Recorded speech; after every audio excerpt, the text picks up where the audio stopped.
மதுரை 18ஆம் படி கருப்பின் வரலாறு. அந்த 18ஆம் படி கோவில்ல இருக்கிற அந்த 18 படிகளும் படிகள் கிடையாது. மாந்திரிக செய்கிற மந்திரவாதிகளின் ஜீவ சமாதி அது. அதுக்கு மேலதான் 18ஆம் படியான் கருப்பு உட்கார்ந்துருப்பாரு. இந்த 18ஆம் படி கருப்பு மதுரையில எப்படி உருவானாரு? பாண்டிய நாட்டுல இருக்கிற அழகர் கோவிலுக்கு சேல நாட்டு மன்னன் வராரு.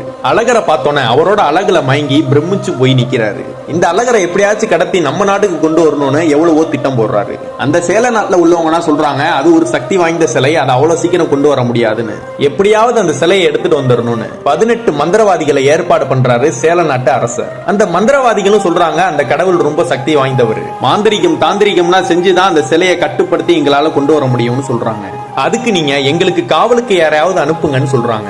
அந்த சேல நாட்டு அரசரும் அதுக்கு நான் சம்மதிச்சுட்டு 18ஆம் படியான் கருப்பை காவலுக்கு அனுப்புறாரு. அந்த 18 மந்திரவாதிகளும் அந்த அழகர் கோயிலுக்கு போறாங்க. அந்த 18 மந்திரவாதிகளுக்கு காவலா கருப்பும் போறாரு. அந்த மந்திரவாதிகள்லாம் கோயிலுக்குள்ள போனோன்னு யாரோட கண்களுக்கும் நம்ம தெரியக்கூடாதுன்னு ஒரு மாந்திரிக மைய கண்ணுல தரவுறாங்க. அந்த அழகரோட அழகுல இந்த மந்திரவாதிகளும் மயங்கி போயிடுறாங்க. இந்த 18 மந்திரவாதிகளும் உட்கார்ந்து மந்திரம் செய்து அந்த அழகரோட சக்தியை கொஞ்சம் கொஞ்சமா எடுத்துக்கிட்டே இருக்காங்க.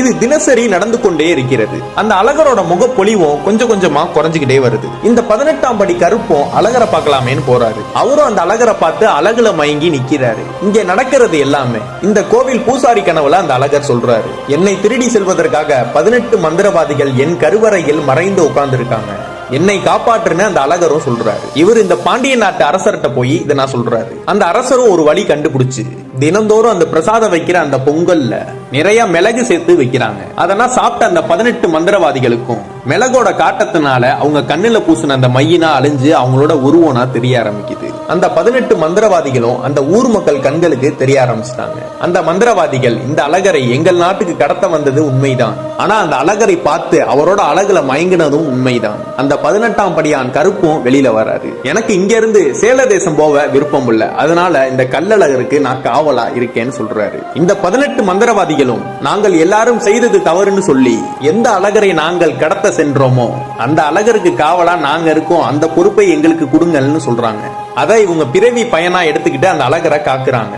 18 மந்திரவாதிகளும் வடக்கு நோக்கி அமர்ந்து தவம் செய்து தங்களுடைய உயிரை தாங்களே ஜீவசமாதி படுத்தி கொண்டார்கள். அந்த ஒவ்வொருவரும் ஜீவசமாதி படுத்தி கொண்ட அந்த இடத்தை தான் 18 படிகளாக அமைச்சிருக்காங்க. இவங்களோட சேர்ந்து இந்த 18ஆம் படியான் கருப்பும் காவலுக்கு நிக்கிறாரு. அவரோட உத்தரவு இல்லாம எதுவும் உள்ள போகவும் முடியாது, வெளியே வரவும் முடியாது. கூப்பிட்ட உடனே வந்து நிக்கிற தெய்வம் பொய்யா தெய்வம், அதுதான் இந்த 18ஆம் படி கருப்பு. உண்மை எங்க இருக்கோ அவங்களுக்கு பக்கத்திலேயே இருந்து வெற்றி பெற செய்யக்கூடிய தெய்வம் அப்படின்னா கருப்புக்கு நிகரான தெய்வம் இதுமே இல்ல.